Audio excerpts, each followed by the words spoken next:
Welcome to Sugar Free Reviews. I'm Jack, and today we will be reviewing uh, Universal Studios Orlando, Florida. Now, this is a review not only of the theme parks, which is Universal Studios and Islands of Adventure, but also one of their premier, I believe they call them premier hotels,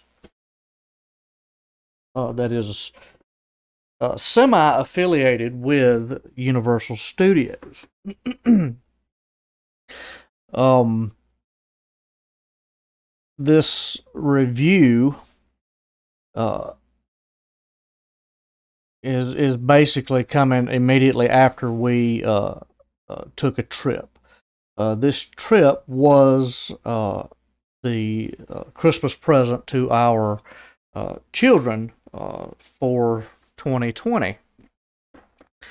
The last time, just for some background, we've been to Universal several times, and actually we prefer Universal over Disney,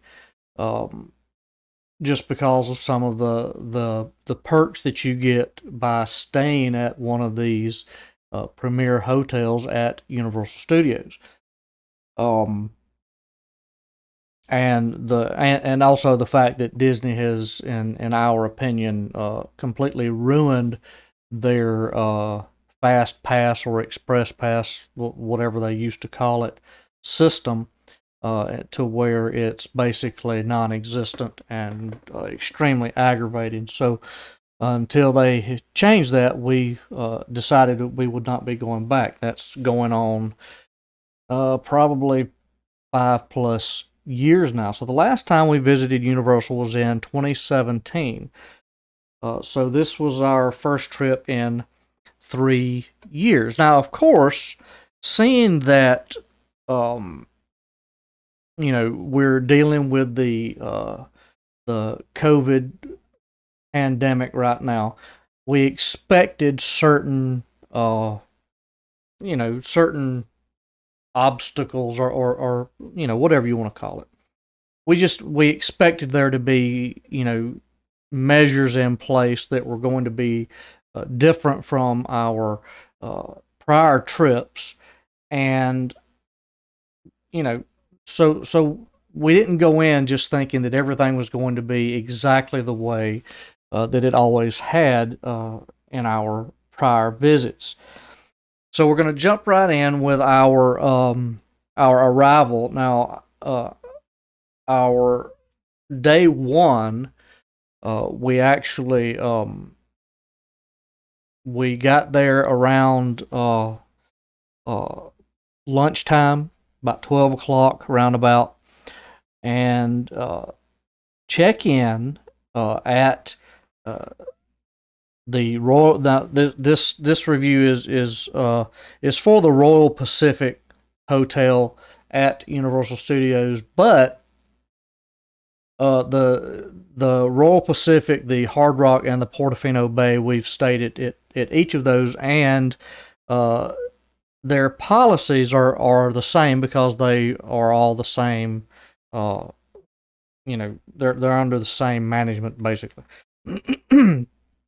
So we arrive at 12 o'clock. Now check-in for the hotels at Universal Studios, they are different from other hotels. Other hotels, the check-in time is normally maybe 1 or 2 o'clock, a little after lunchtime. Check-in time at Universal Studios is 4 p.m. In the past, we have arrived early, and we did not get a room until later on in the day.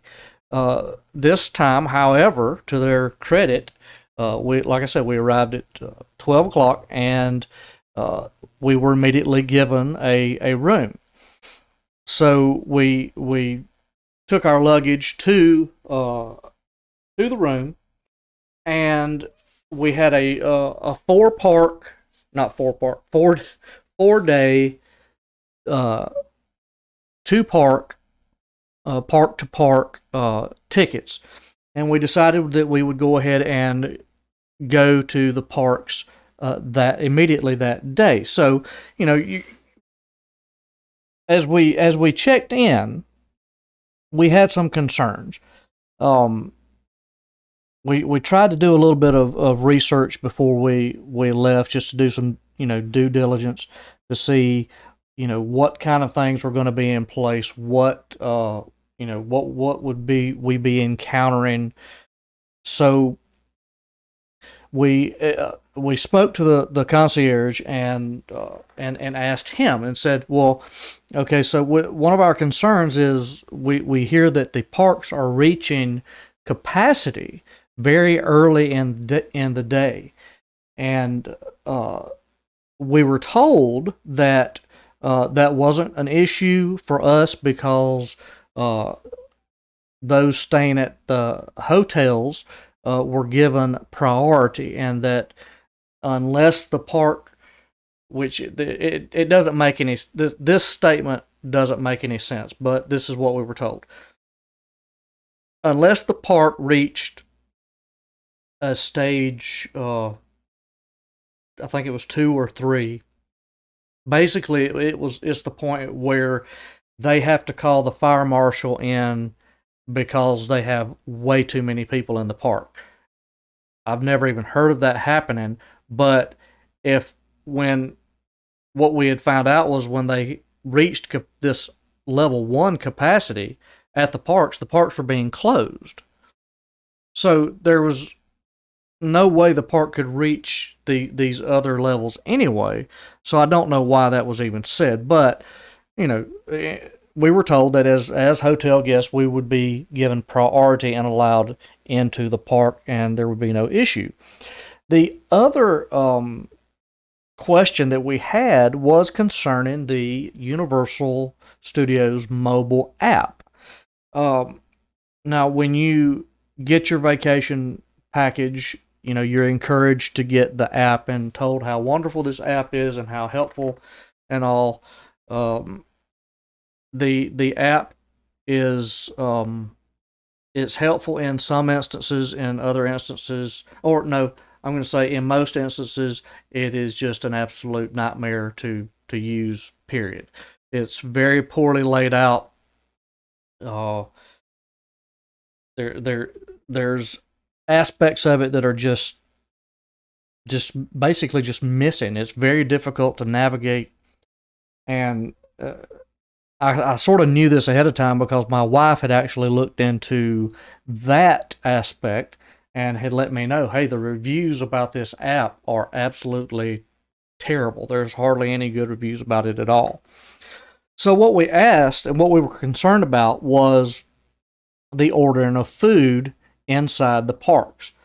We wanted to know if the mobile app was required in order to now this is not from the little stands that are around the park. They have like little vending stands that sell corn dogs and I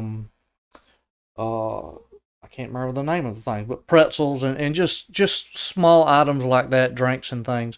Now those you walk up to and you get your place your order and get your stuff in person. The actual restaurants that actually have tables that you can sit at, whether it be inside or outside, now those are the ones that we were asking about. So we were told by the concierge at the hotel that no, the mobile app is not required in order to place your order for food. That they will take your order like you normally would, which is in person, and you tell the person what you want. Now that's what we were told. Of course, as we entered into the park, the COVID measures in place were Of course, you had to wear your mask constantly. The only exception was if you were eating, drinking, and at that point you had to be stationary. You could not move around while you were eating and drinking without your mask on. One of the other things was in line. They had little placards on the ground that showed, spaced you out where you're supposed to stand. It said 6 feet. They were actually more like 13 feet apart, but I'm assuming that that's because you don't. They're not social distancing individuals. They're social distancing groups. So your group is to stand here, and I'm guessing that distance is supposed to be the 6 feet apart, based on a group. Now, one of the things that we noticed very early on was the lack of signage and the lack of direction, because at each ride they had set up additional lanes, basically, with these little barricades, and you're supposed to figure out, okay, well, I'm supposed to go in here, and then this is how I get to the lockers, and then I go around this way. But they didn't have any signage to explain that, and it was very aggravating. It was very confusing, because the most lines that you started out in, even with the additional lines, or the add-ons, the employees of the park that are supposed to be, checking for fast passes or whatever, they weren't right there. They were where the original line began, but that's after you go through this line. So, there was no direction. It wasn't that way on every single ride, but on the majority of rides, there was a lack of signage and a lack of direction from the employees. And one of the issues, I felt so bad for so many people, because, traveling to Universal many times, you know, and you see that there are people from all over the world, from all different walks of life, and many, English is not their first language, so and for many this is their first trip, so they really rely on these employees to help guide them where they need to go, and, okay, what do I need to do this or whatever. Well, one of the problems there is when you finally get to the actual original line. I'm just going to refer to it as the original line because I don't know what else to call it. But this is where the employees are standing. There's normally 2 employees standing there. There's one that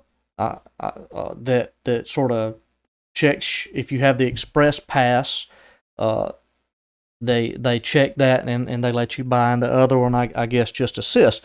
But what we found several times was you would have these individuals that needed the help of these employees, and what the employee would do was, instead of now, they're 2 employees, remember, it's not just one person, and if I step away, then anybody's going in. That's not the case. What you would have is the employee would stand right in front of the entrance to the ride as they're trying to work out and help these individuals. And it was very frustrating because, here we are. It wasn't as crowded as we have seen before, but it was crowded. It wasn't like it was deserted or people were staying home because of COVID or anything like that at all. Uh, there were a good many people at both parks the whole time. But when you're standing there and when you stay at one of the premier hotels, two of the perks that you get is, one, you get early admission to the parks, and the early admission applies to the Harry Potter world. And each park has a Harry Potter section, and they allow you 1 hour before the park actually opens to go in and get ahead of everyone else into the Harry Potter world, saying that is the most popular area of the park. Run out of breath.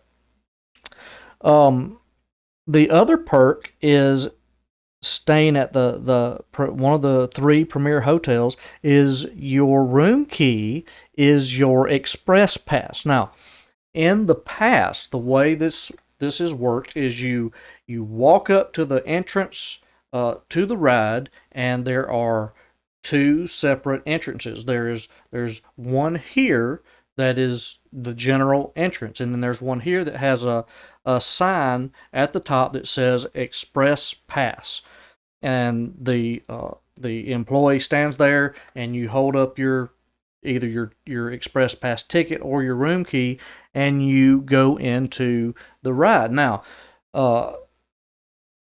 in the past, even when it has been more crowded than it was this time, more often than not, when we went through the Express Pass line, you go all the way to the front of the line. There was hardly anybody in the Express Pass line, and you were able to go. Basically, you walk through the line, you get to the ride, and you get on the ride and you go. There was very, very minimal wait time at all. That was not the case this time. Like I said, I mean, you just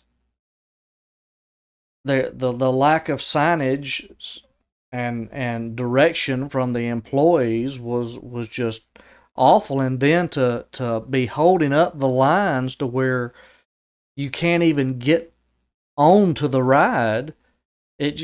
And we saw that several times. It wasn't just like, well, it was one instance and it really got under my skin. No, it was like several times during our 4-day visit that this was happening. It was like they just went into their own little world and just forgot about, hey, you've got a whole bunch of people right here trying to get on this ride, while one of you could take this family, 2 steps over here and be completely out of the way and continue to help them out while you let people enjoy their day that they paid for. Let's see. So that first day, things went relatively smooth. And then we decided we wanted to get something to eat, and there is a diner, and the park that we started off in was the Universal Studios park, and there and sort of like the center of the park is a restaurant that's like an old diner. So we decided that we've ate there before, liked it. All they sell is basically hamburgers, chicken fingers, fries, stuff like that. So we decided we would go there. So we go up to the building and notice that if this is the building, okay, and this is the front of the building, there is an entrance on each side, and in the past, you could go in on either side, and then your registers are lined up inside. Well, now this side here is only an exit, and this side is the entrance. And the line starts here. It goes all the way around the front of the building, and then around this way, and about 100 feet down the sidewalk. So, needless to say, the line was really, really long, and the line did not move quickly. And so we're just thinking, okay, well, this is just part of the COVID measures, and that's what's taking so long, and that's the problem. So when we the front of the restaurant is all windows, so you can see inside.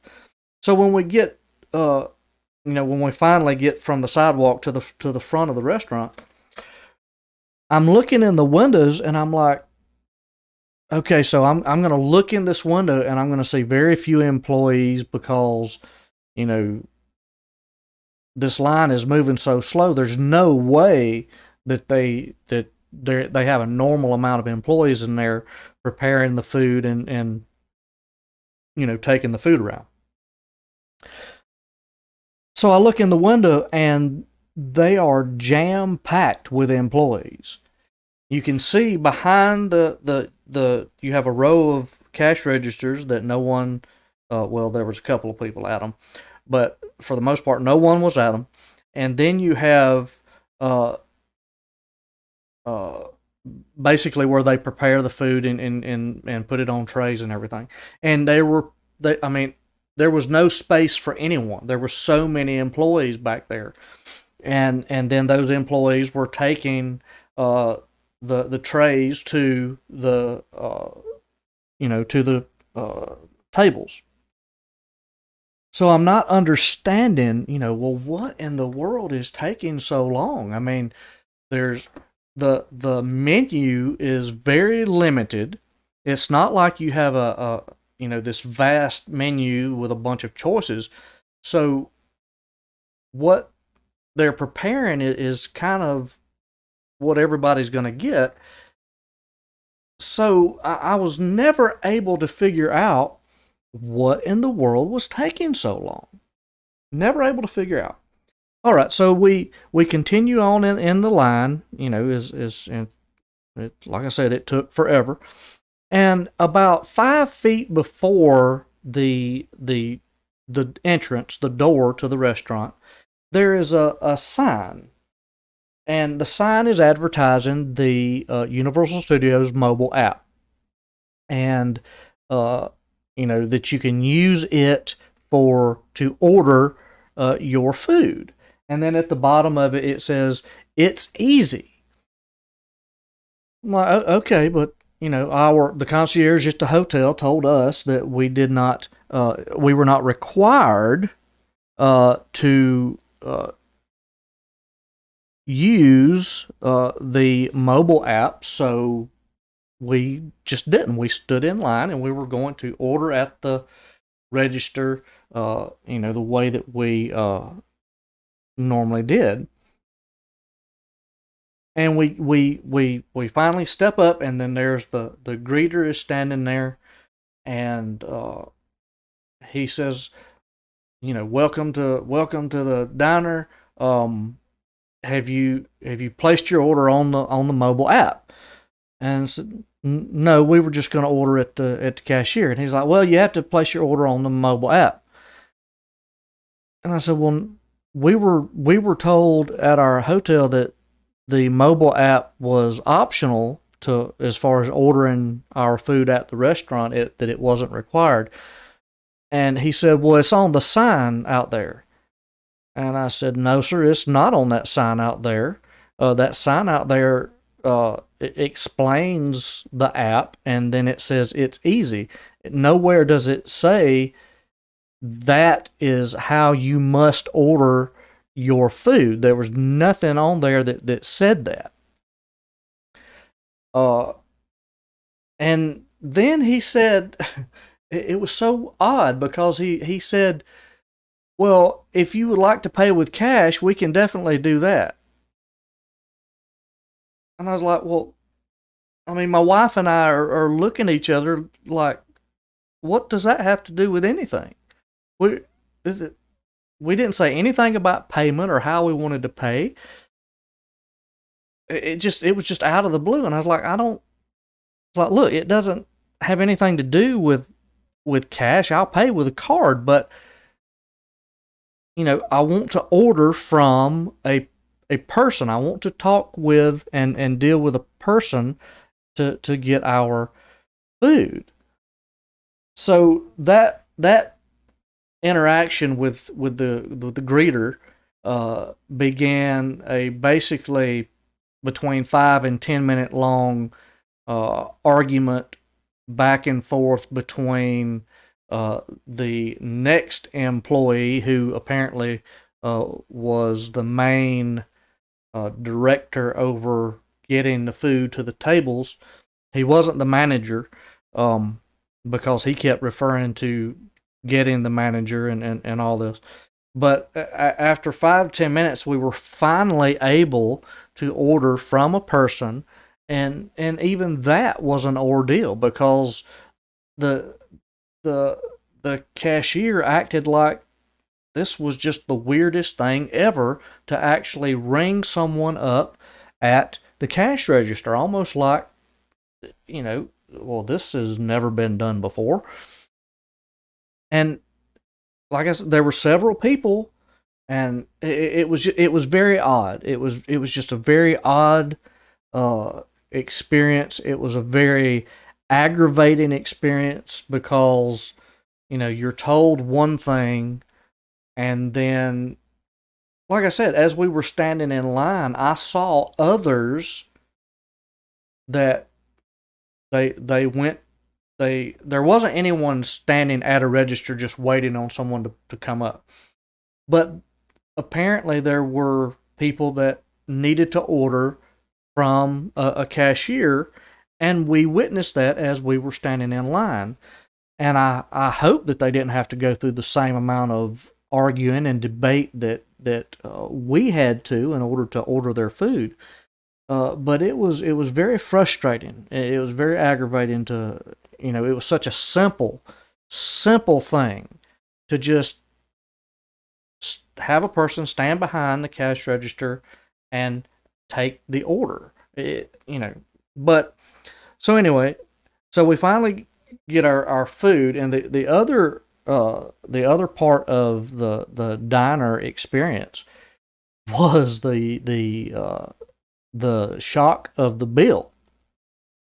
Now, like I said, the last time we had visited Universal was in 2017, and we ate at that diner at that time, and I can tell you the price that we paid this time was it was almost exactly double what we paid in 2017. Now, personally, I feel like it had nothing to do with inflation, or it nothing doubles in 3 years. It just doesn't. But I can tell you, I feel like personally that this was one of the things done, because the theme park shut down for a while, and I can't remember how long they shut down.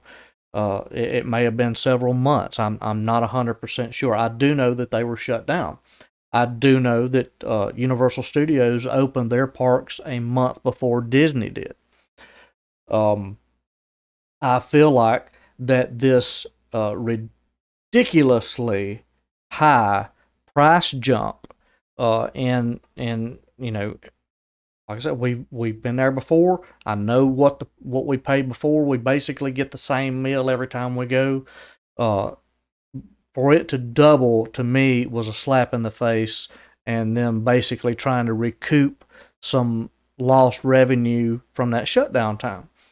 Now, hey, if you want to say that, well, we could have went outside the park and ate or whatever, that's fine if you want to say that. Uh, but anyone that has um, spent the amount of money that we did to get the perks that that we expected to get from staying at one of the premier hotels, and then the cost of the tickets themselves, you know, you you expect to be able to spend time in the park, and with the cost of the food, you expect the cost of food inside the park to be higher than outside the park. We always do. We always expect that. We know that if we order food inside the park, it's going to be more expensive than a good bit more expensive than what we would order outside of the park. But for the park price to already be high 3 years ago and then to practically double is really ridiculous, is what it is. It was completely ridiculous. So let's see.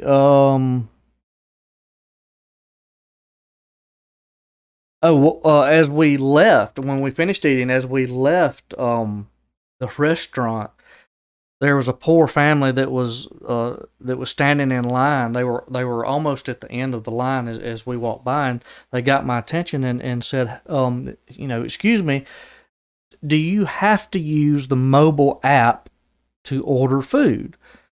And I kind of hung my head, and I just told them, we were told no, but then when we got up to the door, we were told, yes, it's required. I said, I don't know what to tell you. And they looked at me and said, well, we can't get it to work. And that's what my wife, when she looked into it before we took the trip, that's one of the things that she saw, was that the mobile app was very glitchy. And I'll mention it later on how we experienced it as well.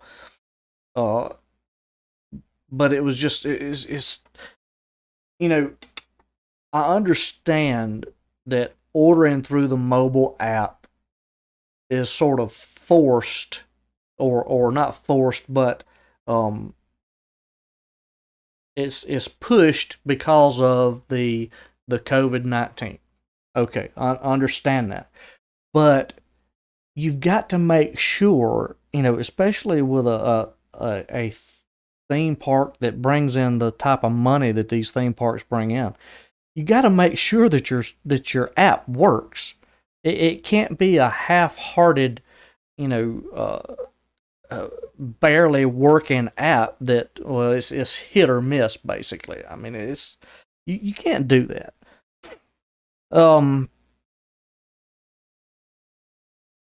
I'm gonna bounce around because there was just so much. Oh goodness, there was so much wrong with this trip. I mean, we had, thank God that we were able to go. We had a good time regardless of all of this stuff. But this stuff, right, and our kids, which is why we mainly went, they had a good time, and that's what we really counted. But as the adults, as the ones paying for and having to navigate this stuff, there was so much stress and unnecessary aggravation that it was just ridiculous. This was, from that point of view, this is the worst trip I have ever experienced at Universal Studios Orlando. Okay, so then we get to the early park admission. Now, like I said, the early park admission means you get to enter the park and go to the Harry Potter area 1 hour before the park opens. The park opens at 8 o'clock. So you get to go in at 7. Now, I'm going to explain how that works and see and just let you make up your own mind as to whether this makes any sense. So they let people in the park at 7 o'clock. Now, this is anyone. The park doesn't open until 8, but they let people in the park at 7. So, for instance, if you enter Islands of Adventure and you go in the main entrance of Islands of Adventure and it's 7 o'clock, then what you'll do is you'll go around to the right, and as you go to the right, you enter into the Dr. Seuss area. And what they do is if you stay at one of the hotels, then they have a line sort of on this bridge, and they say, okay, here is the early park admission line, and basically you just take a back way through the Seuss land, and you when you come out on the other side of the Seuss land, you're entering into the I think it's the Forbidden Kingdom land, and when you take that turn, they've got this rope stretched across the street, and there is people as far as the eye can see. Now, it's not 8 o'clock, yet all of these people are in the park.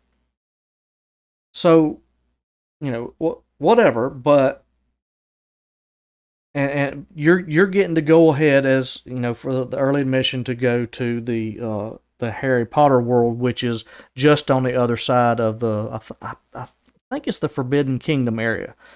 But anyway, that's how that works. Now, that's how it's supposed to work. Now, for us, so we go down and we're going to get on the boat.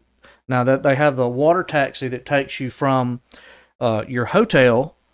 It ferries you to there's an area that's basically a bunch of restaurant and stores called CityWalk, and that's where the boat dock is, and they take you to that, and you can either go around this way to Islands of Adventure or around this way to Universal Studios. So we decided that that day we would go to Islands of Adventure. So we leave our hotel room, we go down to the dock, we're waiting on the water taxi, and they have one boat running. Now at night, we noticed they had 3, and you didn't have to wait hardly any time to get on the boat to get back to your hotel. They had 1 running. Now, everyone that stays at the hotel gets the early admission, so there's a lot of people standing there waiting to get on a boat. And they've got 1 boat running. So, now, the other option is you can walk, but what you'll notice is as you finally get on the boat and you start going, you see these people standing, and the line starts almost where you got on the boat and goes all the way to the park.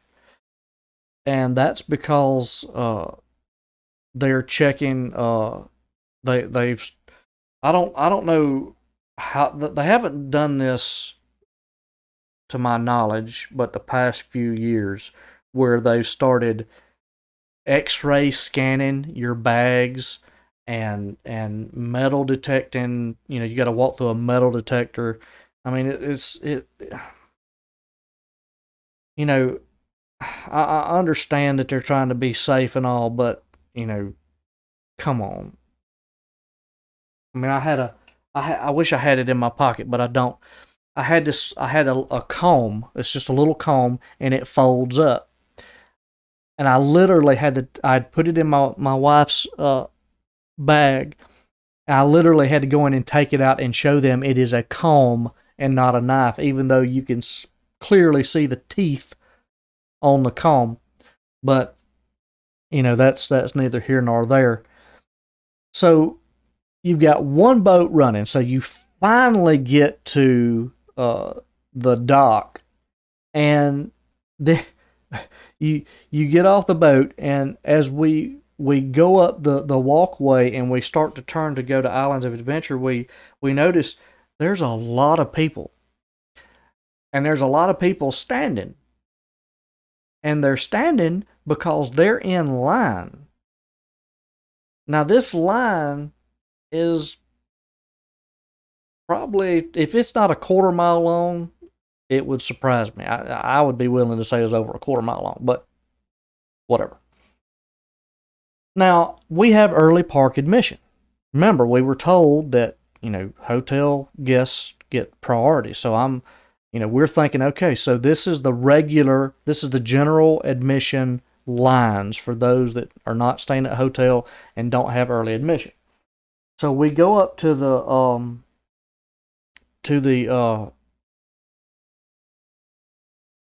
or try to get to the gate, and looking for signage, and not surprised that there's no signs or anything. But there's an employee standing there kind of directing something. I mean, there was just these two big lines, but so I asked, I said, well, where is the line for hotel guests and those with early admission? And she said, well, it's these two lines. And I'm like, well, that doesn't make any sense, because if we go stand in that line, there's no way we're going to get early admission. There's no way we'll get into the park to use our early admission. Well, that's the two lines. Okay, well then two other gentlemen walk up with the exact same question, and apparently maybe a little toned down, but a similar temperament to myself. And one gentleman, I guess the group that they had brought were a bit larger than ours, because the amount of money that he mentioned that they were spending and not being able to get into the park for early admission, it was astounding. So the employee said, well, would you like me to get a manager? We was like, well, yeah, because you're not being helpful at all. So here the so-called manager comes over, that is dressed, looks like, and has nothing that says manager on the badge or anything. Walks over, and we again state the concern to this manager, and she says, well, these are the two lines. I'm like, okay, look, if we stand in these lines, we don't get to use our early admission, because look how long this line is. She, excuse me, she literally looks at us and says, oh yeah, you'll get to use your early admission. You just, once you get in the park, then you get to use your early admission. And we're like, ma'am, look, there's no way we will get into the park in time to use the early admission. And she kept insisting that we would, and it was a circular argument that just went nowhere. Well, she finally, as we were standing there, to our left, there's a lighthouse in front of Islands of Adventure, and it's a very large structure. Well, on the other side of it is where you would usually exit the park. Well, I noticed that there were two lines over there. Well, I figured, as we were standing there, that the lines went around the back of the lighthouse and kind of merged into one of these large lines that we didn't want to get in. So the manager lady says, Well, if you would like, you can try to go to one of those lines. It may be shorter. Okay, so I'm willing to at least try that. You know, if I can't get what I'm supposed to get, at least at least we can get a in a shorter line.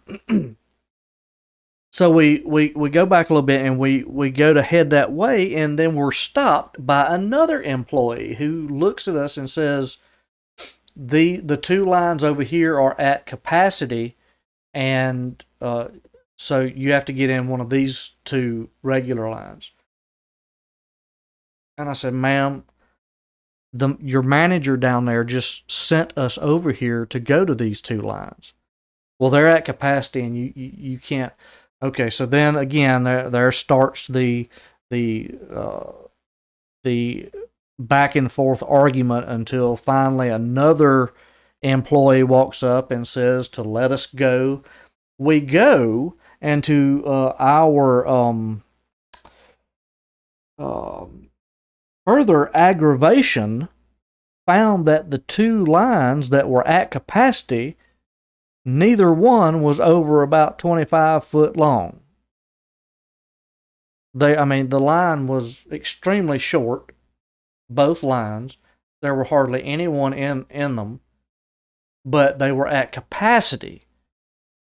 So now we've been denied our early admission. We were told that we were going to have to stand in one of the general admission lines. We were lied to about the other two lines being at capacity. Now, and on top of that, because of the one boat, the one taxi running back and forth, it's practically 8 o'clock. So after all of this aggravation, we don't have early admission. So one of the perks, one of the reasons that we paid the price that we paid to stay at the Premier Hotel, we've lost one of our perks, right there. One thing, now this is something that it's every time.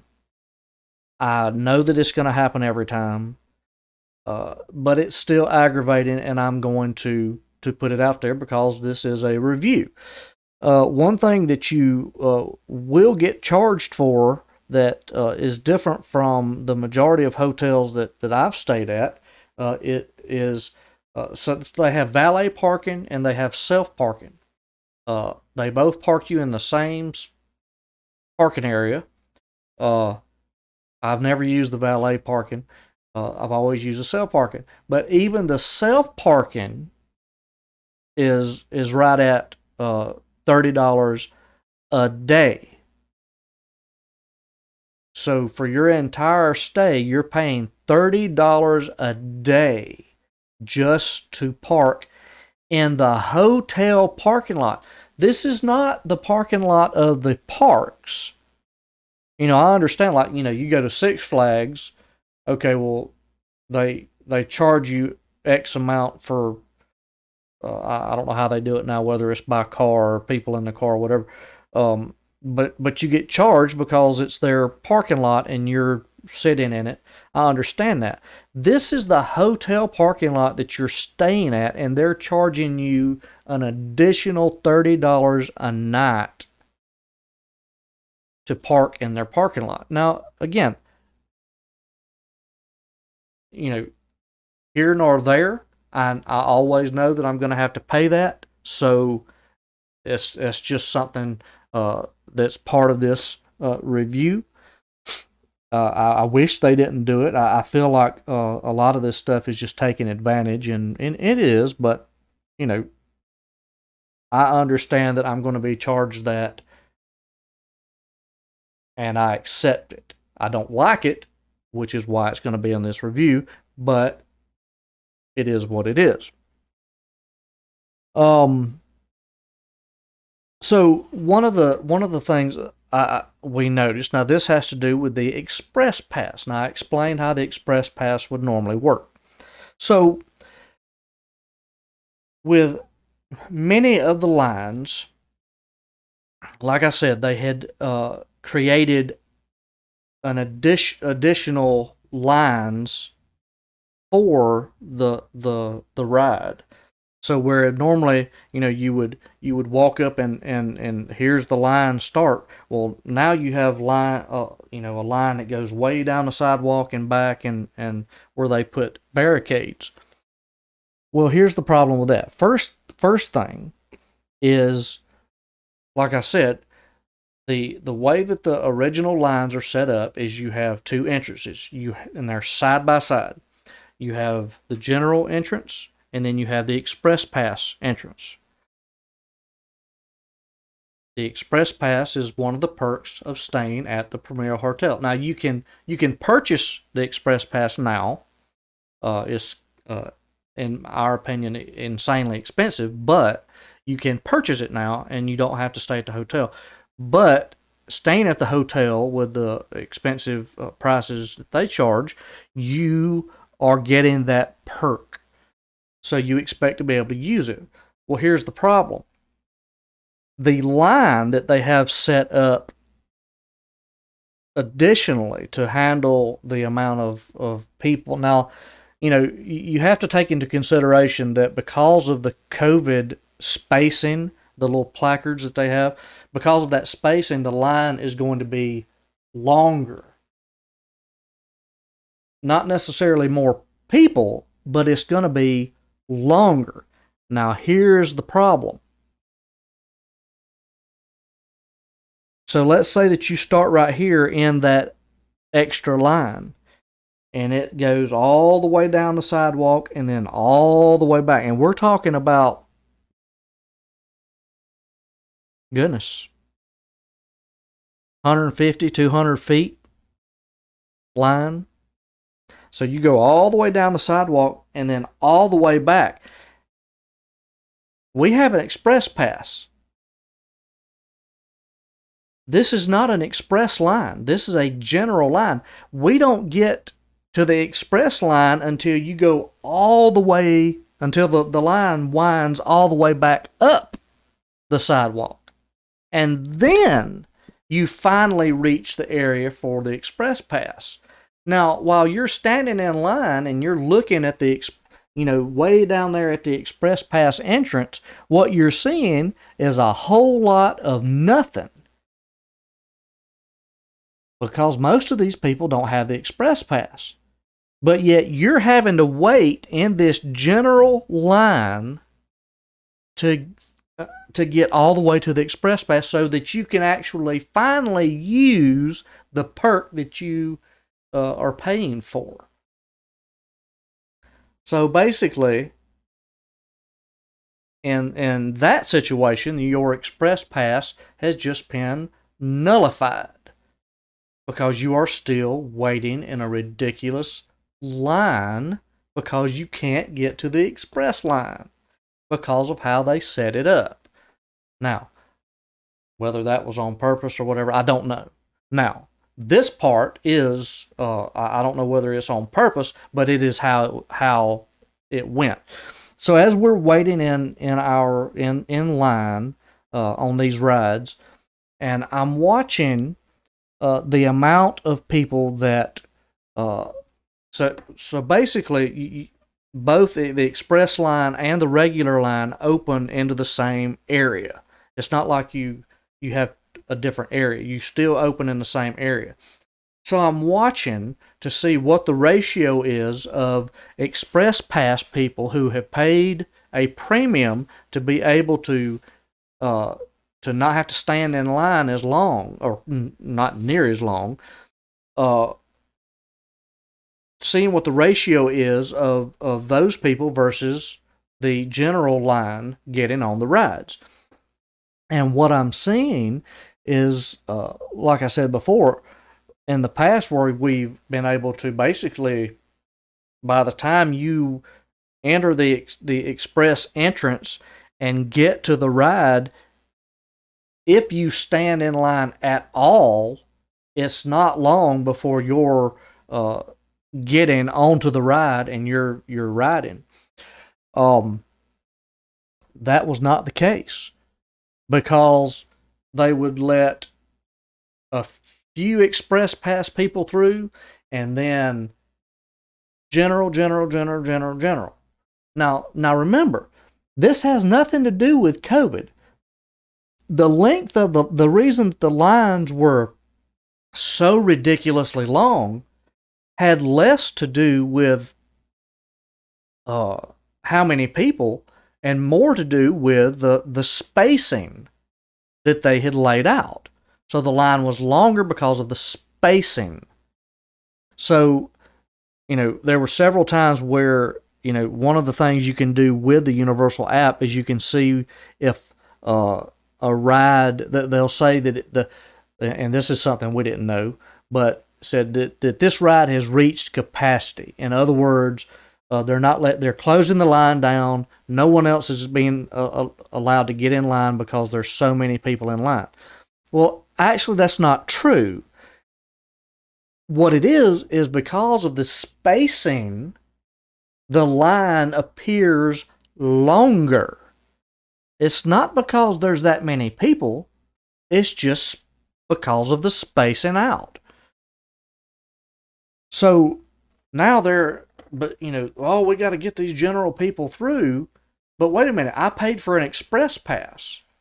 I stayed at the hotel so I could get the express pass, and now I'm standing in line, waiting, and I'm seeing this line move. So basically, now you see that we have paid to stay at one of the premium hotels for these early admission and express pass perks that we are not getting. And it's not due to COVID, it's due to poor management. It's due to employees not, instead of the employee, okay, I'll give you an example. They've replaced the Terminator 3D show with a new Bourne Stunt tacular, I think is what it's called, show. And we were very curious about that because we like the Jason Bourne movies, and so we wanted to do this show. And the first time we got in line, we waited, and finally they said, okay, it's delayed, and you might as well leave because we have no idea when it's going to open back up. So we tried it again. We're finally able to get in. So they take you in, and you go into the it's like a sort of a theater, and the seating is just like theater seating as far as side to side. It's not like stadium seating where you can actually see really good over people's heads, but it is theater type seating. Well, what they were doing is they would point you which line they wanted you to go down, and then you had to have 3 seats in between your party and the next party. Okay, that's fine. The stupid thing is that, okay, well, what about the people sitting directly behind me that are like a foot away? So, you completely nullified the spacing with stupidity. So that was one thing that didn't make sense. But this right here is what really bothered me. I almost said something, and it wasn't even my family being affected.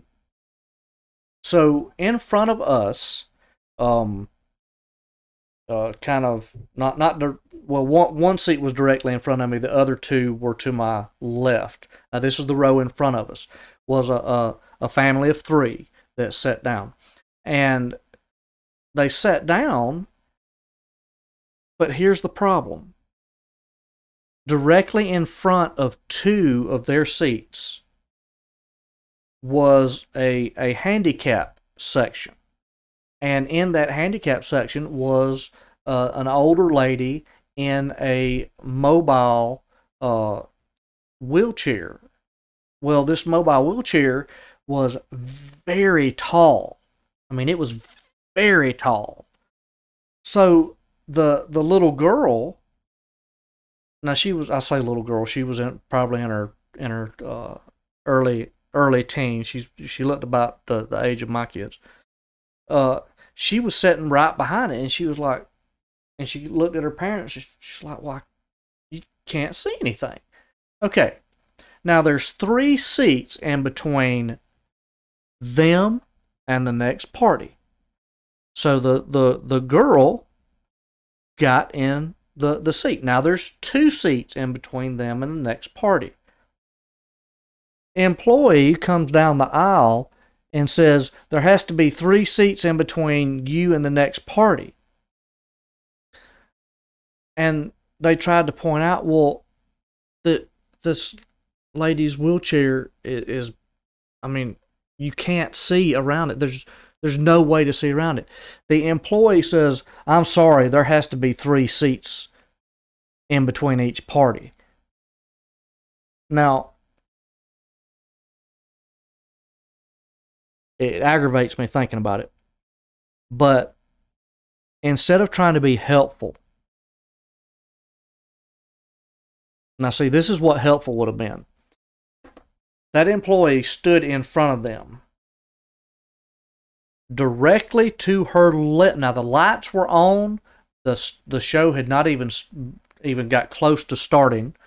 The lights were on. Everybody was still getting situated and seated. Directly to her left, there were 4 seats open, and then the next party started. 4 seats. She could have at least offered to let the girl or one of the parents sit in that end seat, and there would have still been 3 seats in between them and that party. Because no one else came in, there wasn't any seats saving, so that those 4 seats stayed empty the entire show. But instead of being helpful, this employee acted like the majority of what we saw during our stay from the employees, acted like a robot following a program, and didn't care at all about whether or not these people that paid good money to partake in these rides and this show just disregarded that completely and said, you are going to do this, it doesn't matter. I almost lost my cool. And then what added insult to injury is, and this is opinion, this is just opinion. My wife, she said that the show was okay for what it was. I thought the show was absolutely stupid. I thought it was awful. It was like watching Power Rangers live. And then to add even more into it, the actors all were wearing masks, except 2. Now explain that to me. Now, you can't say, well, maybe these 2 didn't come in close contact with the other. Nope. They were well within 6 feet of other characters. But they didn't have masks on. It was one lady and one guy. Now, the main character, Bourne, mask. Everybody he fought, mask. Everybody else had masks except for these 2 characters. See, it's a lack of consistency that really, sticks in my craw.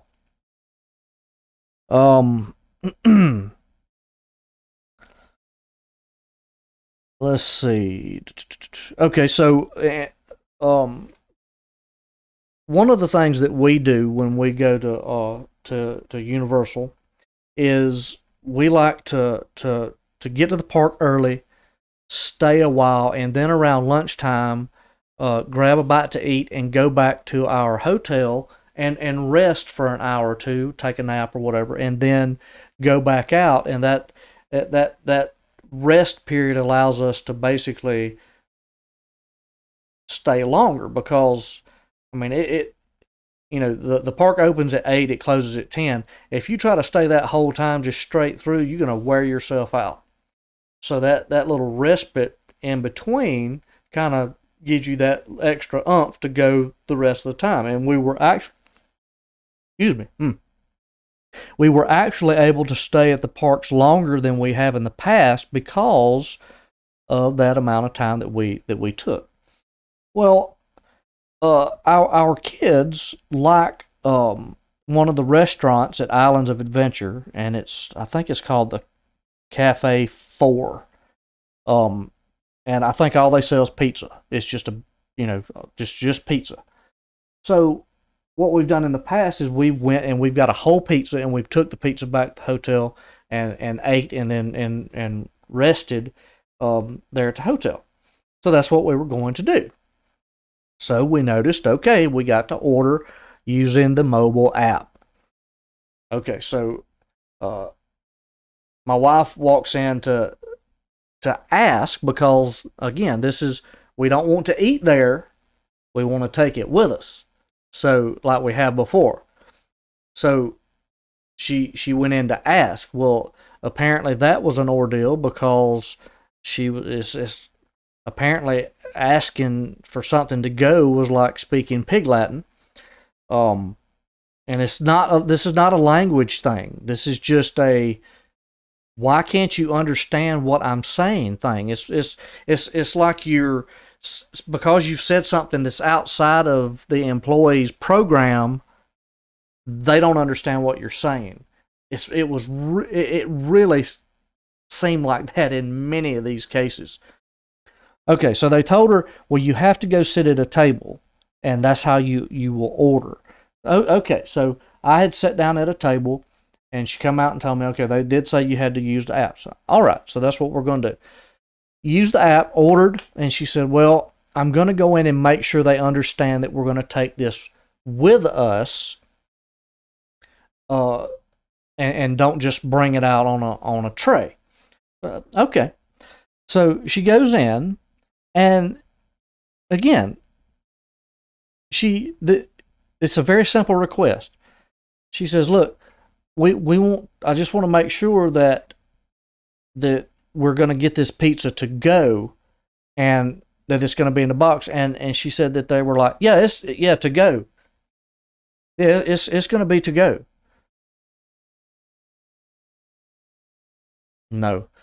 She asked, well, is it going to be in a box? And this is what they said. We don't have boxes.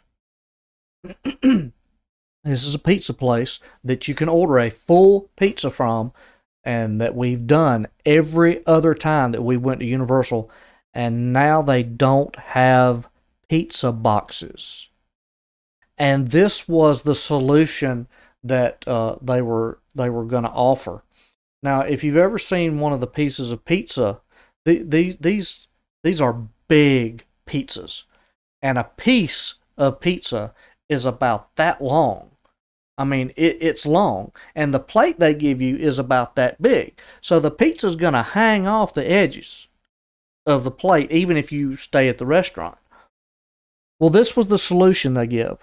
Well, we can give you 2 plates, and you can put one plate on the other and take it with you.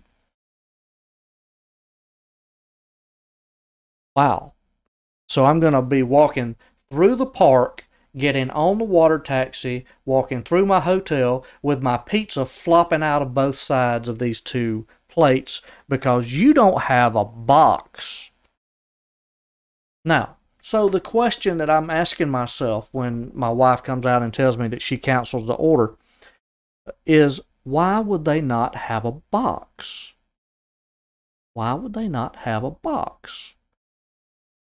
Well, maybe it's because they were shut down for, a length of time because of the COVID-19.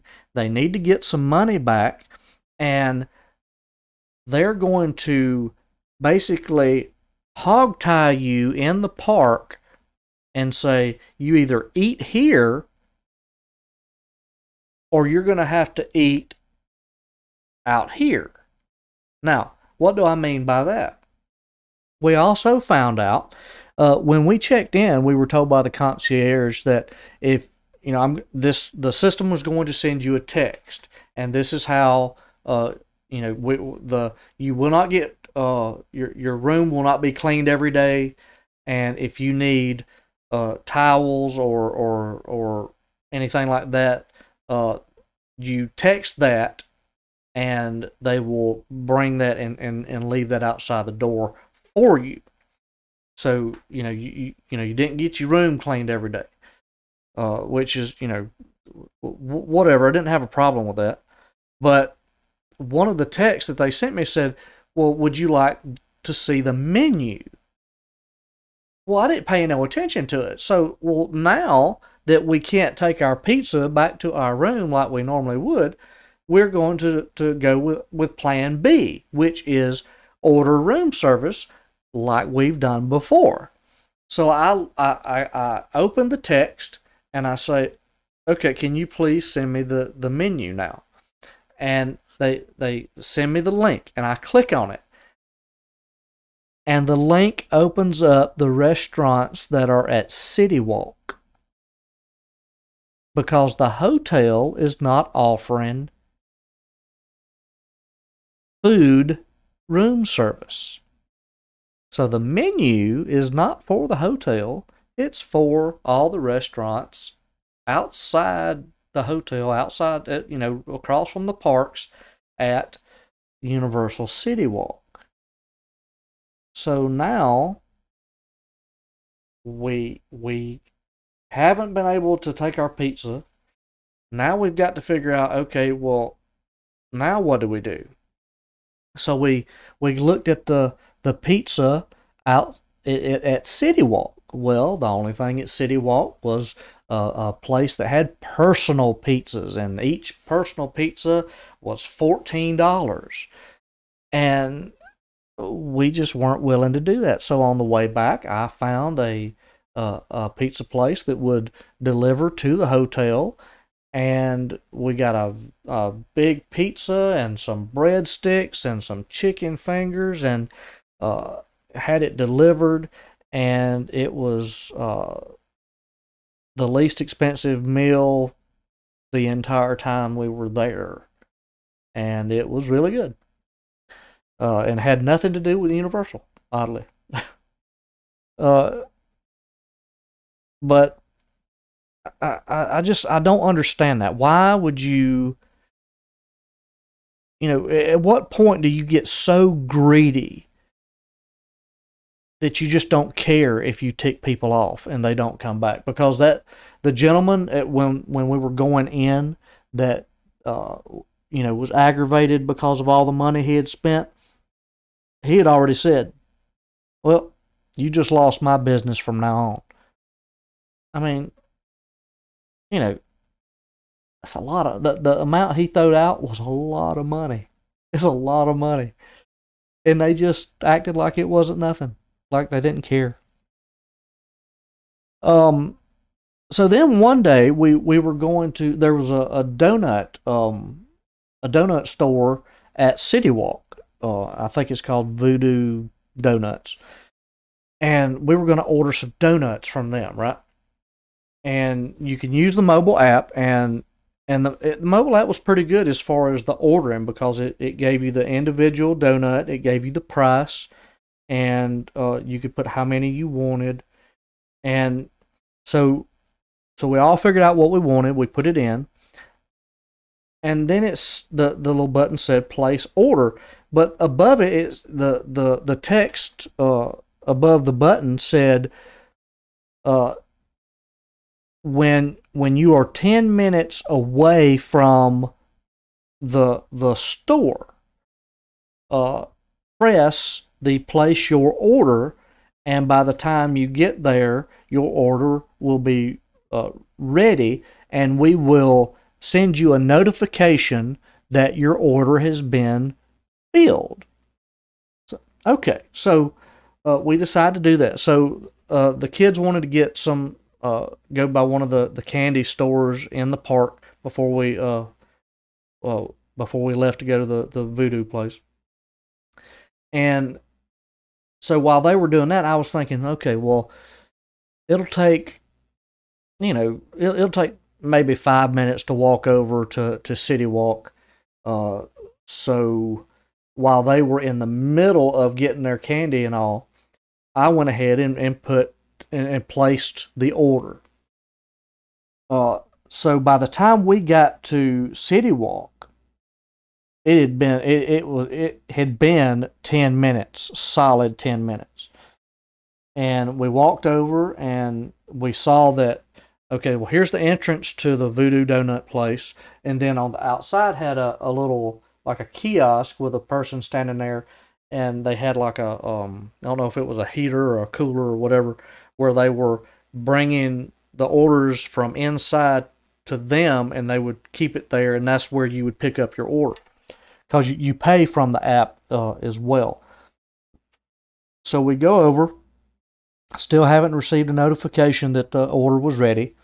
Took a couple of pictures, and then went and this is one of the days it got hotter, so we went and sat down in the shade, and we're, at this point we were supposed to have already ate lunch and been at the hotel and resting, and now we're waiting and waiting and waiting, and at least 25 minutes goes by and no notification.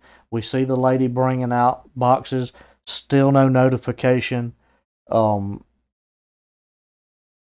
my wife gets aggravated and says, "Let me open the app so I can see the order, and let me walk up there and see if it's ready."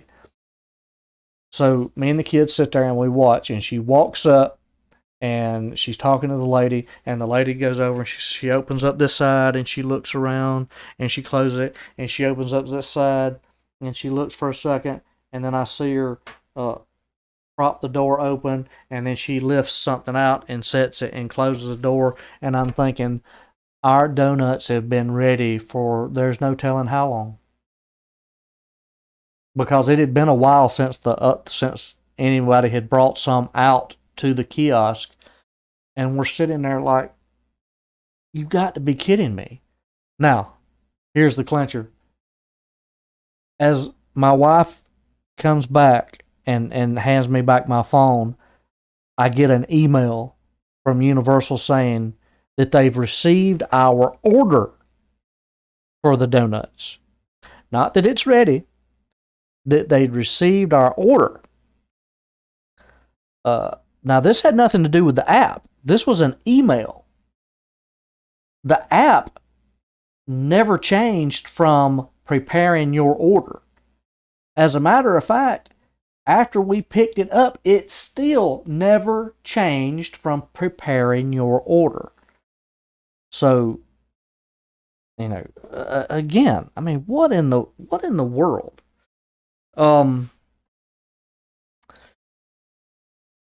One of the things that they have now, because of well, I guess because of COVID, maybe it might not be, they may have started it before COVID, but they call it virtual lines. Now, Disney actually, they used to have this process. It wasn't called virtual lines. I think it was called Fast Pass. But it actually was a very good system. The way it worked at Disney is you went to the kiosk, it gave you a ticket. You scanned your park ticket, and it gave you a ticket and said, between this time and this time, come back to this ride.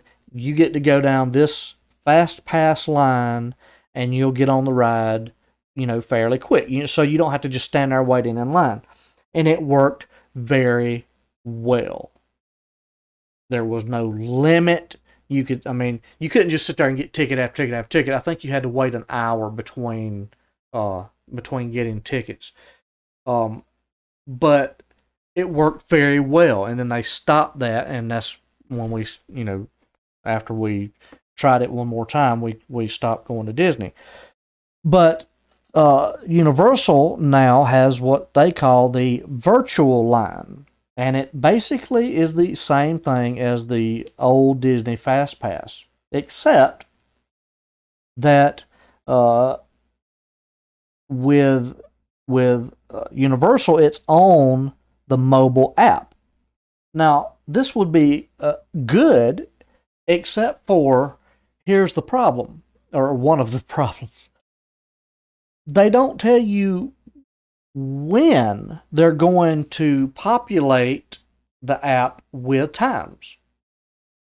So you go into the app and you say, okay, this ride here has virtual line, and I want to reserve a spot, and you hit reserve a spot, and then the next screen is supposed to populate the times for you to choose from. But more often than not, it pops up empty. Well, you don't know when they're going to put the next time there. It doesn't notify you when they put the next time there. So you're basically, I personally was basically stuck walking around all day checking virtual line, reserve line, nothing, back, reserve line, back, reserve line, back, until, eventually at some point you were able to see some times, and then you choose the time. And then your ticket is your phone. Your phone will have a little code on it. Well, then there's the other problem. So you reserve your spot in the line, right? Or your time. You reserve your time. Well, then you go to where the entrance of the line is, and there are gobs of people just standing around. Now, why are there just gobs and gobs of people just standing around? And, people, it's hard for people to get by because there's so many people just standing there. Well, it's because none of the employees are calling out the time that they are now accepting through the entrance. There's people that's just having to walk up and saying, okay, well, my time was for 8:25, and then they look at them and say, well, no, we're only taking 8:20s right now. It's 5 minutes.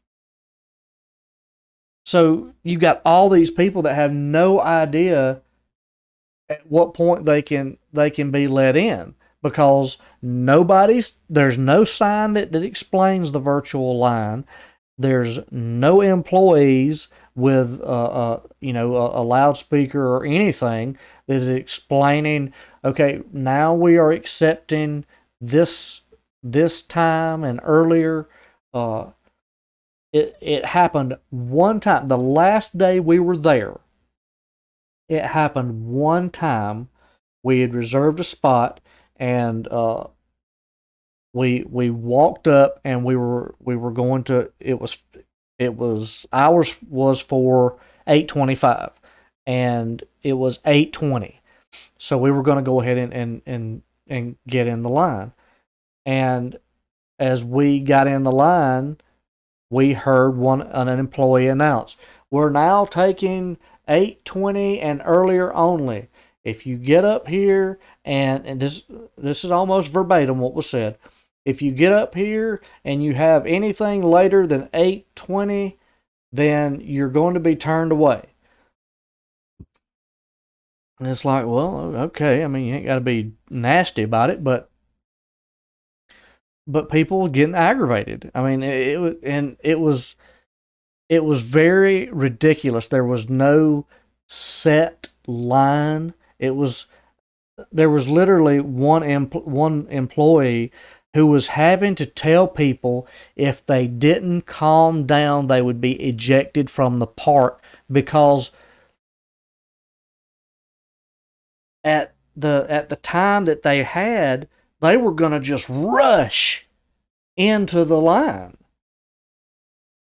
because they were holding everybody, and at the time that there was no set line. It was just a mob of people basically standing there.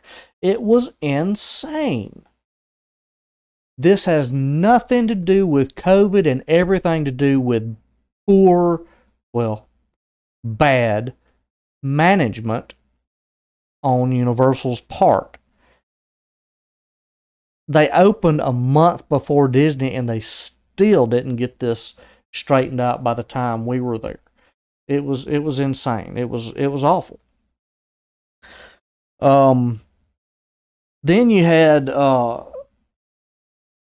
like the Hulk ride. So the kids, they liked the Hulk ride and they wanted to go on the Hulk ride. So we go over to the Hulk ride, and there's, like I said, there's just big crowd of people standing here, and it's like, what in the world is going on? The ride is over here to the left, but they've got these barricades right here, and you've got to go through the barricades. And there's a guy standing there with a bullhorn saying that the Hulk ride had reached capacity. So they wouldn't let anybody else in. So I'm sitting there thinking, okay, if the Hulk ride has reached capacity, then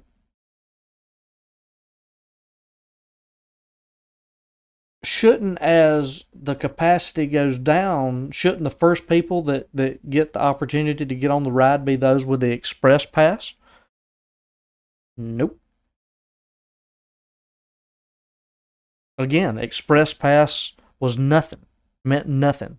And there were several times where, especially the Hulk ride, was shut down. No one was allowed in because it had reached capacity.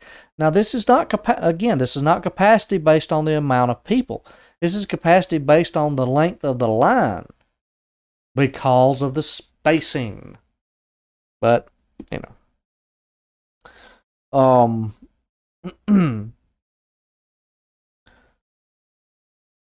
one thing to point out is, although the rooms have a small refrigerator, like you would expect a $300+ a night room to have, they do not have a microwave.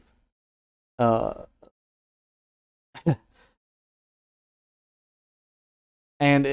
you can get, they will provide you with a microwave for $15 extra a night. Now, the hotel that we stayed at on the way down, it was just a comfort suite beside the road hotel. It had the refrigerator and it had the microwave. I mean, it had this stuff, and it was almost a quarter of the cost of the Royal Pacific Hotel. So yes, we knew that ahead of time. We didn't expect that to be there, but I mean, really, you're supposed to be a 4-star hotel and you can't even have a microwave in the room? Really? Now, this is not a COVID thing. This is an all the time thing. They never have this, ever. So again, one of the aggravating things about the lines, I had no problem with the spacing, except for this. When you have a line that goes this way and then it turns back on itself, yeah, right here you may be 6 feet from this person, but you're about 6 inches from the person that's standing beside you when the line comes back around. Now, how stupid is that? I mean, it's just flat out. It's just stupid. There's no other way to describe it. It's just like when we sat at the Bourne ride. Okay, 3 seats in between each person, but forget about the person that's a foot behind you. Now, I personally understand there's no way to get around that. But then stop. Oh, it was so awful. Stop being so picky about the little spots. Tell people, look, hey, it's for your own health and safety that you maintain distance between you and another party. Okay, great, fine. I don't want to be that close to people anyway. So it works for me, you know. Um, but it was just very inconsistent. Their measures was just very inconsistent. Um, the lockers that they have, this has been this way for a long time, but the lockers they have are that the system they have now works so much better than the system they used to have. The system they used to have used to rely on your fingerprint. So you would go up and you would you would do your fingerprint, and then you would come back off the ride, and whether you were sweaty or wet from the ride or whatever, you try to scan your fingerprint and it wouldn't accept it. And then you'd have to find an employee to come open your locker for you. And it was, oh goodness, it was awful. Now you scan your park ticket and it chooses a locker and it just automatically opens up, which is good. The problem is the locker is literally about 4 inches tall. I mean, it's the Coke Freestyle cups, the refillable cups that you can get. The diameter of them barely fits into the locker. Now the locker is about that deep. I mean, they're pretty deep, but as far as being big enough, we see people walk around and they've got like full size backpacks and stuff. They ain't no way they're putting that in that locker. There's no way. You can't compress that down enough. The bag that my wife was carrying, she kept the minimal amount of stuff in there, and even then she was having to compress it some to get it into the locker. So, that's a complaint that, to me, there should be a choice. Hey, do you need a bigger locker or you need a smaller locker? And there should be some choices there, and something that helps out people instead of hinders people.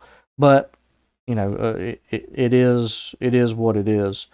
The Freestyle Coke cups, or the refillable cups, this year they've changed to where before you could get a refill and then you had to wait, like, I can't remember how long it was, 20, 30 minutes or whatever, before you could refill it again, which was insane. Now you can refill it as much as you want within I think it goes day by day. So you pay like $15 or $16 for the cup for the first day, and then to recharge the refills for the next day you have to pay $10. And then I think it goes by that amount of time, because I think every time that we got a refill it would say something like your refills expire at like 1:59 at night, or 2 p.m. at 2 a.m. in the morning, or whatever. And you could get as many refills as you needed, which was very good. One aggravating thing about the CityWalk, one night we stayed a little later at the park than what we had, so we were going to get food at the CityWalk, and so CityWalk has there's one place, there's 3 restaurants in one. there's Moe's, and then there's Panda Express, and then there's it's supposed to be like a Burger King, but it's like an uppity Burger King. Is they only have like Whopper. They don't. You can't just walk up and say, "Hey, I'd like a hamburger," a regular hamburger with 2 buns, meat, mustard, ketchup, pickle, like you can at a regular Burger King. You can't get that. You get a Whopper with all this stuff on it or whatever, and that's all that's on the menu. So those 3 restaurants had the same entrance, but Burger King was supposed to close at 10. I think all of them was supposed to close at 10, but I'm not 100% sure. I know Burger King was supposed to close at 10. So my wife gets there at least 10 till. And she's in line, and she starts to order, and they say, well, we don't have that. And she looks back, and she notices they've already cleaned the grill, and they're not cooking anything else. It's not even 10 o'clock yet, and they've already shut down their grills. They had no fries. She couldn't get a Whopper because that I wanted. She couldn't get the Whopper because they had sold them all, and all they had was Whopper Juniors. So, she had to make do with that. But it was ridiculous that they had shut down before 10 o'clock. Now, for them, they like Panda Express. Went to the Panda Express. Panda Express, they still back there cooking and doing everything. Got their food out. The food was a decent price. It wasn't some outrageous price. Wife said that the employees at the Panda Express were very nice, and it was just basically a breath of fresh air compared to all of our other experiences there. So thumbs up for the Panda Express at the CityWalk. Let's see. One other positive thing was the new Hagrid motorcycle ride at Islands of Adventure. I have a lot of, as I've got older, my ability to ride these rides is greatly diminished. I can't ride anything 3D now because of motion sickness. It's so weird. I never had motion sickness growing up. Now all of a sudden, as I get older, I get motion sickness on rides. I can't really handle the big roller coasters anymore. There's something about being thrown around or whatever that makes me feel queasy. But the Hagrid ride, I was able to ride that ride with one condition. So the Hagrid ride, you have a row of cars, so to speak, but each car is the motorcycle and then the sidecar. And I think there's like 4 or 5, there may be more than that, maybe 6, in a row. And the roller coaster itself, if you had to label it as a type of roller coaster, it would be like a medium kind of roller coaster. It doesn't have loops or anything, but it's got several points. Like it's got at least 3 or 4 points in the ride where you hit a section that just speeds you up and rockets you forward.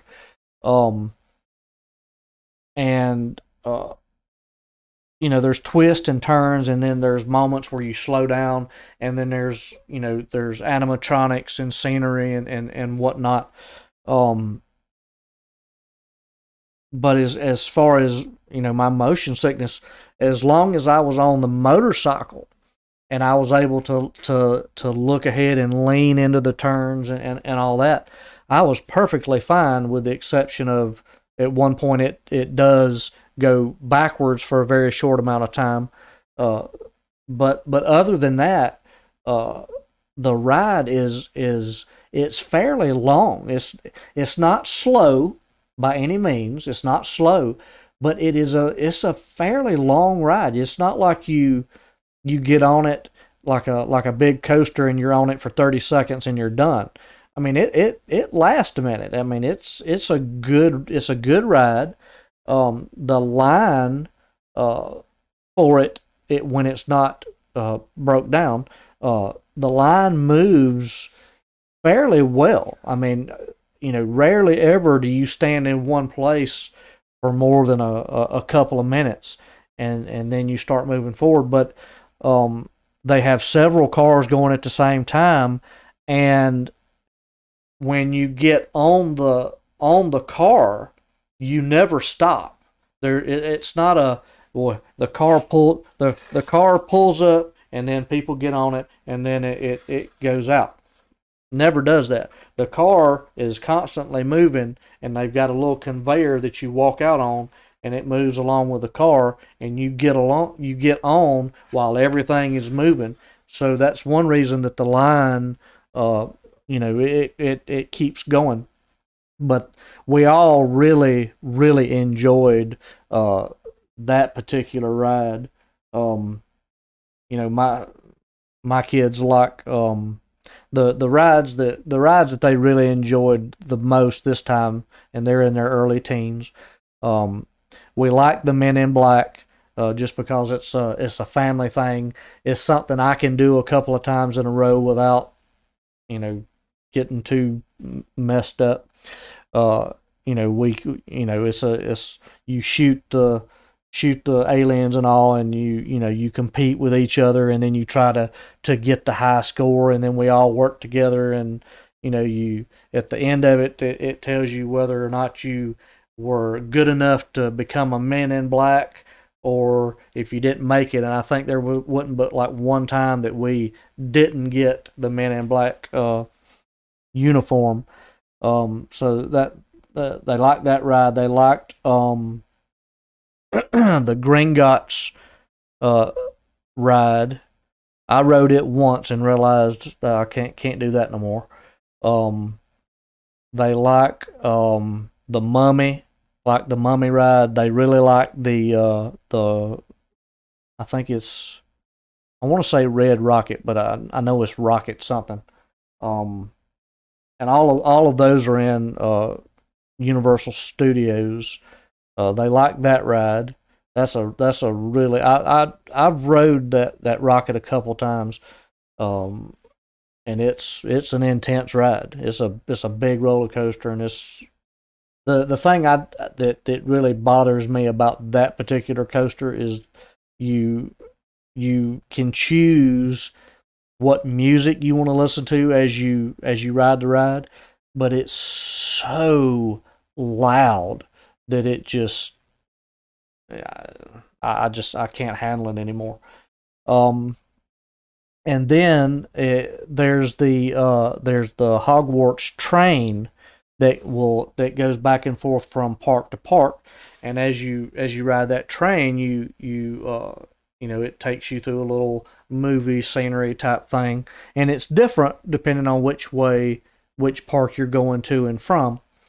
And then over in Islands of Adventure, they like the Hagrid's ride, of course. They like the Harry Potter, the Hogwarts, the actual 3D ride. They like in the Jurassic area. They like the water ride. I can't remember what the name of it is, but they like it. But we don't like unless we're prepared to ride water rides. We don't ever ride water rides. And then they like the Hulk ride. That's the big roller coaster, and they like the Spider-Man, the 3D Spider-Man ride. But we had a good time. Because when you spend that amount of money, you and you know God's blessed you by allowing you to do this as a family, you realize that you, even with the aggravations, you have to push past it to be able to enjoy yourself. And uh, I just again, this was the worst trip from my point of view. Now, from their point of view, it may be the best one they've ever had.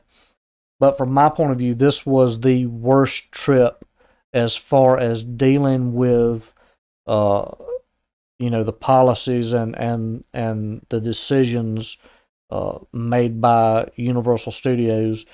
That it's the worst trip I've ever had there, and it's very unfortunate because we when we get the opportunity to go, it's a very big deal for us, and we enjoy going. And when you get there, and it's just like you're getting, the kids don't experience the same thing, but as the adults and the ones that paid for this and have these expectations, to get what you paid for, it's very frustrating and very aggravating to have to deal with this stuff that you shouldn't have to deal with. I mean, when you walk into a restaurant and your wife looks up at you and says, I need you to stay with me, because she's afraid that she's going to have to deal with the stupidity of robots following a program. She needs someone that can kind of break through the glass to reach a spark of intelligence to get what we need. That's not a good time. It's not a good time for her because she feels that she needs that. And it's not a good time for me because I feel like I have to amp up to be able to be forceful enough to get an appropriate response. And we shouldn't have to do that. That is crazy. That's insane. We paid our money. We shouldn't have to. We shouldn't have to deal, with all that. One thing I did forget to mention. Now, I don't know. Yeah, I don't know. To me, this just shows needless things. So one day, as we were, this was after we had went back to the hotel and had a little rest period. We were going back to the park, and every time you enter the park, they have to scan your ticket, and then you have to put your fingerprint on the little fingerprint reader. Every time, without fail. Yet one night, like I said, we were going back to the park, and we walk up, and I'm looking in front, and there's two lines for re-entry, and I'm watching, and the lady is scanning, but there's no fingerprint. She's got her little cleaning rag laid over the top of the fingerprint thing. And the lady over here beside her is doing the same thing. So they're letting all these people in only by scanning their badges. Now, this is not a normal thing. It is abnormal because they're always doing the fingerprint thing. But when I see that, I'm thinking to myself, so basically, the fingerprint is useless. Basically, there is no need for the fingerprint because if you're letting us in now, why couldn't you let us in any other time? There's just a lot of inconsistencies from setup, not having proper signage and direction, and then denying you the perks that you paid for, like early park admission and the express pass, overcharging you for food to try to recoup money from being shut down. I you know I understand that it's greed. I understand that, but it still doesn't sit good. It just doesn't. It just doesn't sit well, and it's unfortunate. It's unfortunate that you go. Like I said, we knew when we scheduled the trip, we knew that there were going to be measures in place to deal with the COVID, and we were completely prepared for that. But for the poor or the bad management, for the lies that were told, for the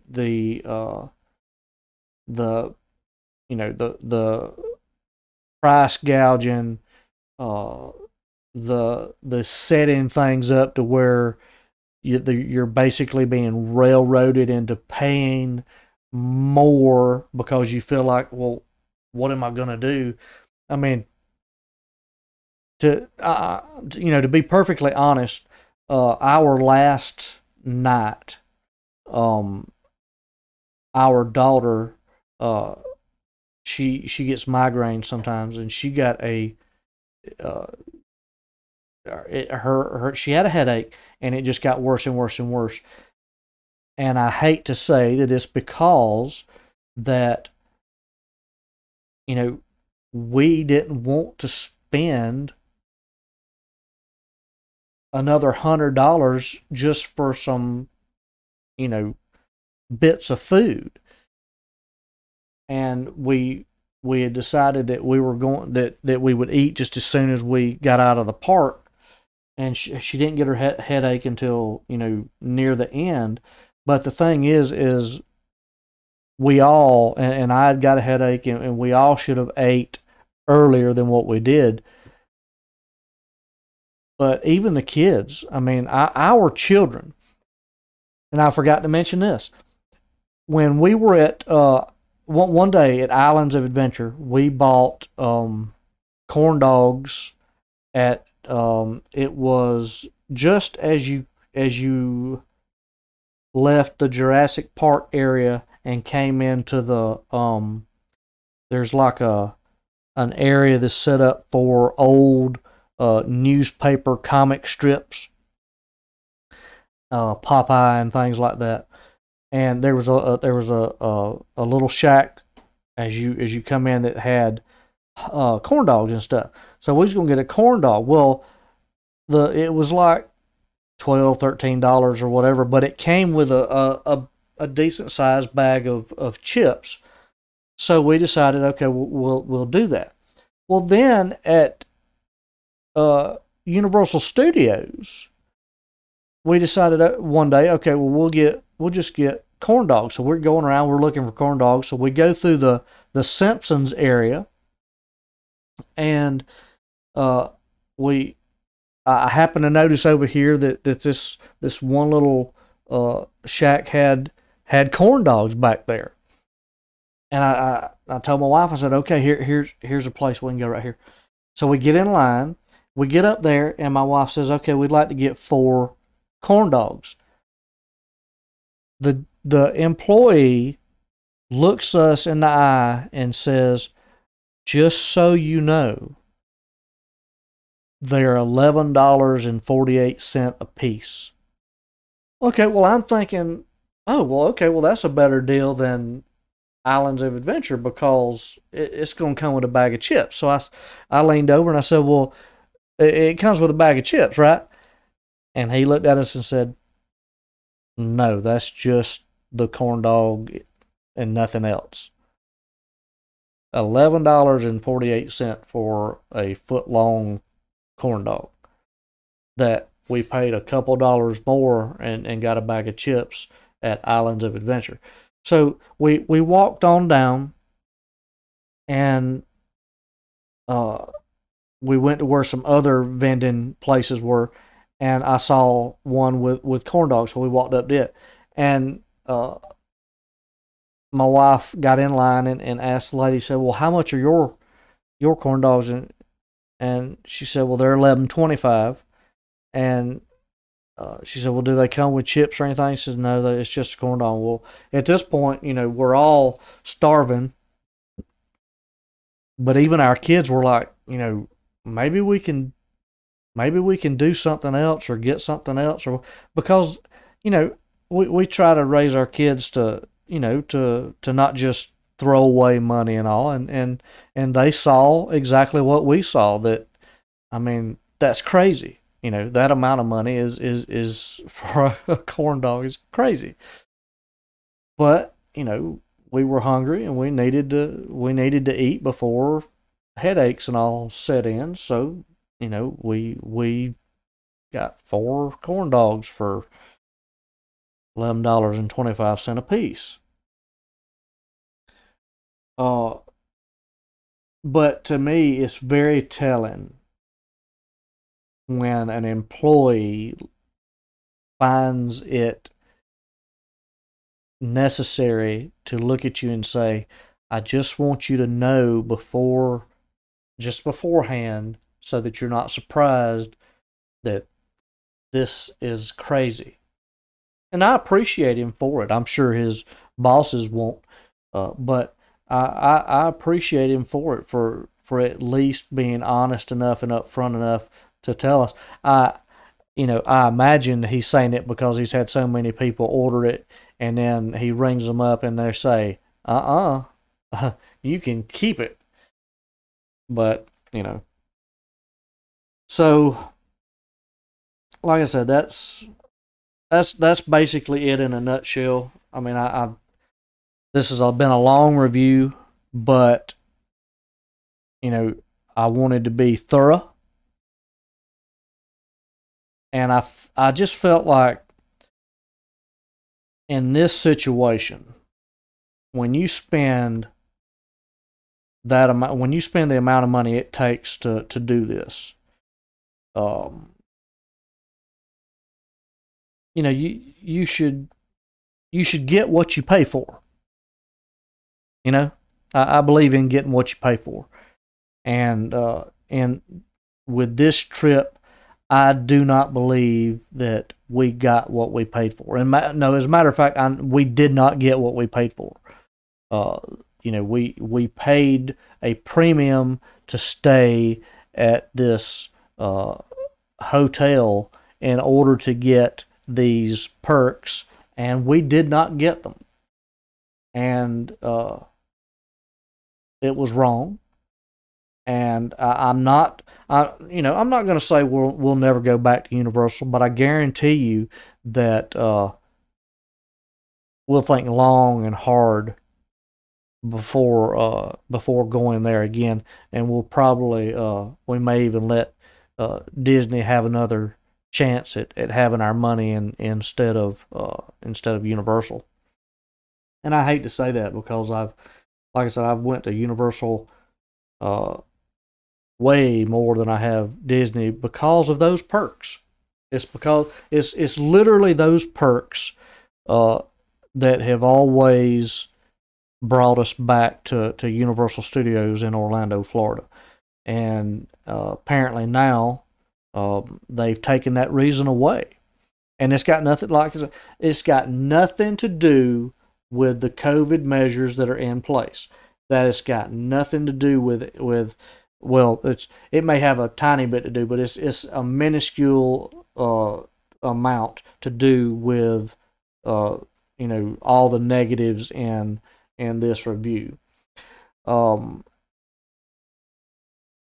final thing that I will say is that in the midst of all of these things happening, at the hotel there's a desk where you pick up your tickets when you check in. So you have the concierge that deals with checking into your room, and that's the hotel side, and then you have the vacation package desk that gives you your tickets to the park and that. So in the midst of all these things happening, I wanted to voice these to a manager, and I felt like the vacation packages desk, since it was sort of part hotel, part parks, would be the best place to inquire as to who can I speak to about these issues that we're having. So I one day on our way back to the room, now this is lunchtime, midday. I stopped by and let my family go on, and stopped by. I spoke to the lady, and I told her I was given this piece of paper and told, well, if you fill this out, fill this complaint form out, and we'll get back to you and all this. And I said, that's not okay. I said, in my experience, filling out a piece of paper or talking to somebody on the phone, it doesn't quite have the same impact as speaking to someone face to face. So I want to speak to someone face to face. I want a manager to stand in front of me so that I can voice these issues. And if the manager feels that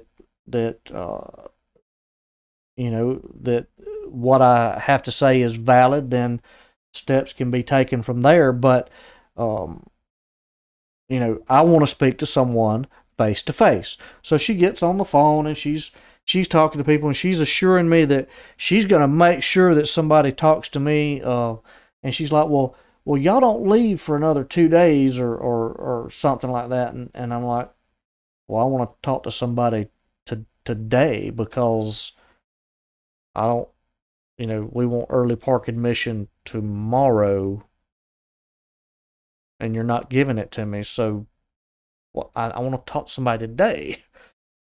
Well, it didn't happen. And as a matter of fact, it has not happened. Universal Studios, neither the hotel or the parks have saw fit to reach out and just to even hear what had went on and what had transpired, much less to offer any I don't want, a lot of time, a lot of times I've heard that, they'll offer, well, we'll offer you another day, a day free to stay. Well, I don't want that. We got lives to get back to. I don't want that.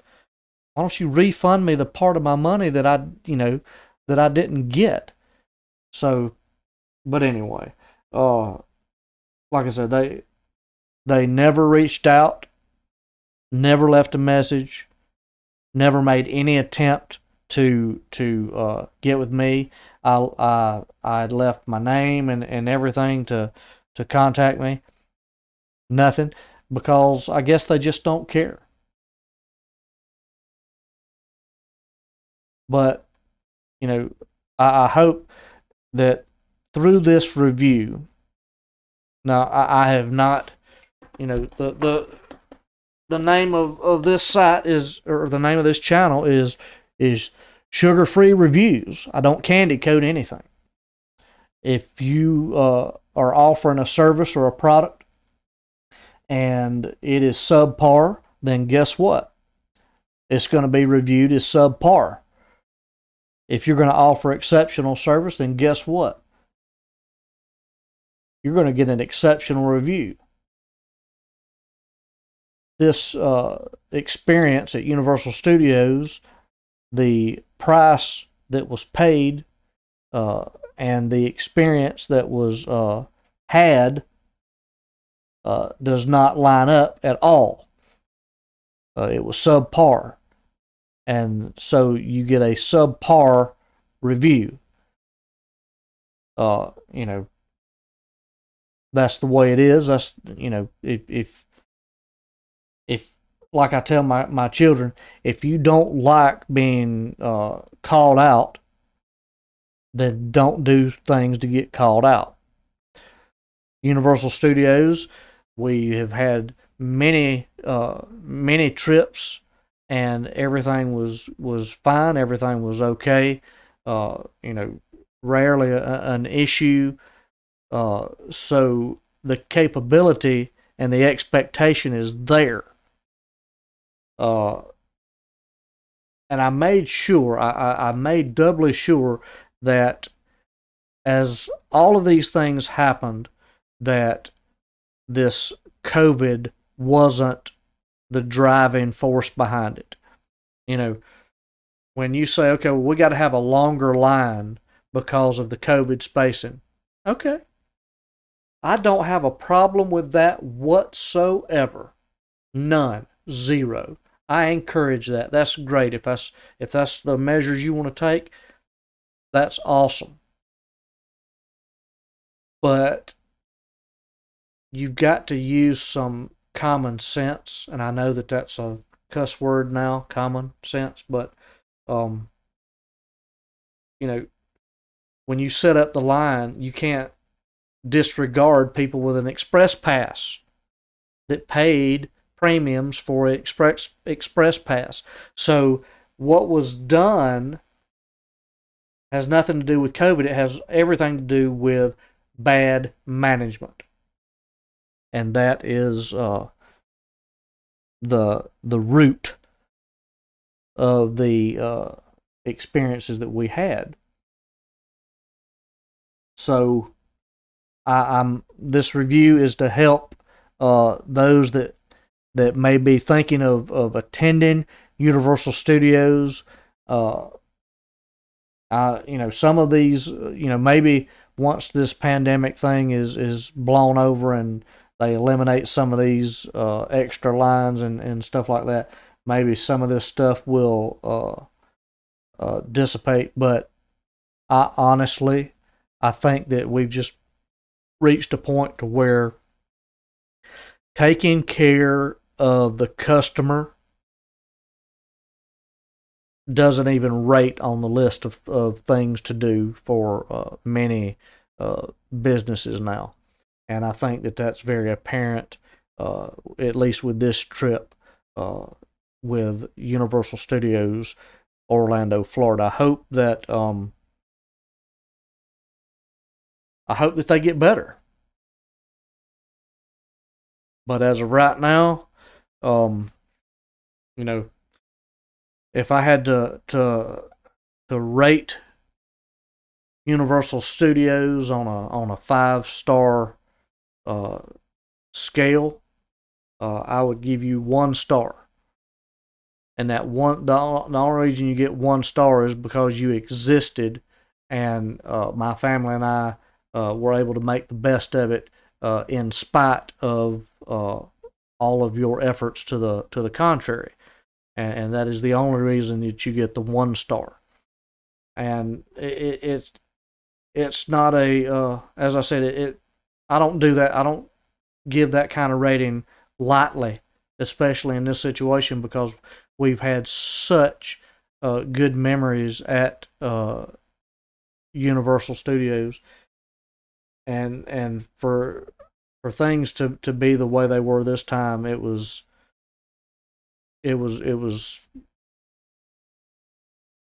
just awful. It was awful. So my children and our family have always liked going to the theme parks in Orlando.